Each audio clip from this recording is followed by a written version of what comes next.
And then he says in verse 8, expect your reward to come from the Lord. How many of you are grumpy about your pay packet or your work conditions? Hands all over the building. Praise God.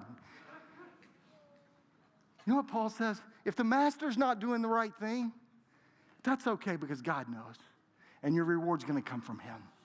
He's keeping account of it.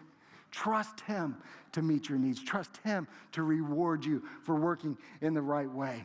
See, a Christ-centered focus on work changes absolutely everything for slaves, employees. We are liberated from the slavery of men-pleasing. Do you see that in the text? It said, don't do it to please them, not just when the boss is watching, but we're liberated from that, from pleasing men, to the freedom of serving Christ when we view it that way. Our mundane tasks that we have to execute at work become absorbed into a higher calling of pleasing Christ.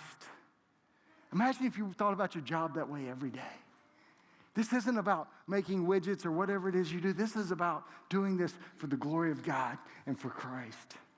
So after making sure that we understand the foundation of our work relationships needs to stem from our relationship with Jesus, then Paul goes on and he says this. He says, willing workers are not slaves, but free. That's what he's teaching us. Willing workers are not slaves, but you're actually free. In verse 5, he says, serve with sincerity, literally sincerity of heart. Sincerity of heart. That's integrity, wholeheartedness. No hypocrisy in it. We do it from a heart that is sincere, and we're creating whatever we create. We're serving whomever we're serving out of a heart that is in right relationship with God and is wanting to do that to glorify God.